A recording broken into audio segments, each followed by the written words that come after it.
Hey everyone, I hope that you are all having a great day. I just want to share about that I have a blog story that just came out. But first, I want to just show you that this is my blog website, The World of Autism. I am on the mobile app on the mobile version of it right now, and you can see that it's different than when you go on the computer. But yes, I do have a brand new blog story that is out on my blog website, The World of Autism, and it is called Accommodations and Accessibility for Successful Workplaces.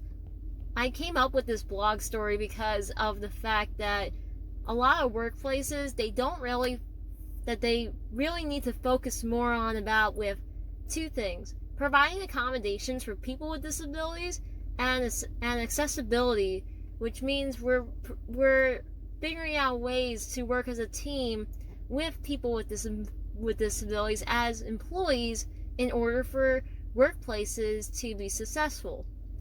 So what I'm doing in this brand new series on my YouTube channel is that I'm going to be doing like a blog audio podcast where I'll be reading the blog stories, because I know a lot of people these days, like, they don't, not only they just, sometimes they don't want to actually like read it, so they rather listen to the blog story as as audio podcast.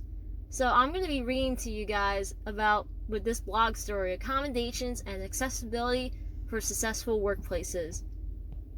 Did you know that approximately 1 in 4 Americans over the age of 15 live with at least one disability, or that 42% of baby boomers over the age of 65 or older live with more than one disability? It is time for workplaces to include people with disabilities. Workplaces must provide accommodations and make them accessible for people with disabilities to work at.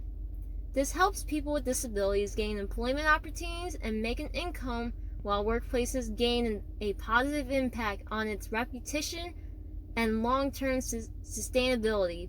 Want to know how workplaces can be successful through accommodations and accessibility? Workplaces must educate themselves about the various types of disabilities.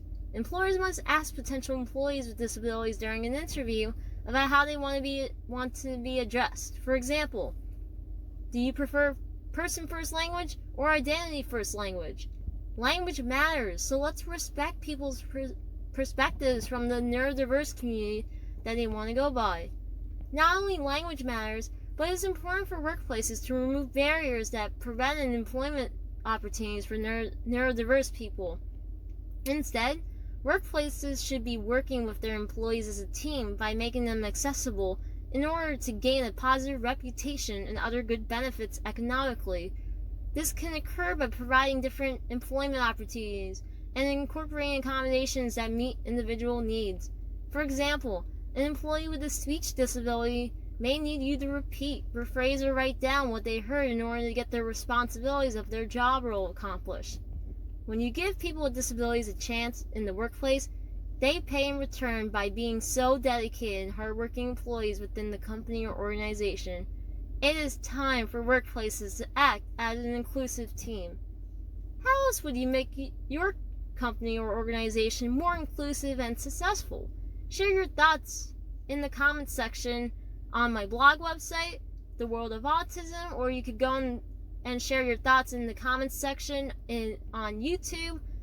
And as you can see here, this is towards the end already of my story, and this is how you could also see all other stories. Like last week's story was with voting. So make sure that you check out The World of Autism, and also subscribe to my YouTube channel and all other social media platforms like Facebook, Twitter, Instagram, Pinterest, TikTok by the handle at self-advocate MV, and my professional name online is Exceptional Shell.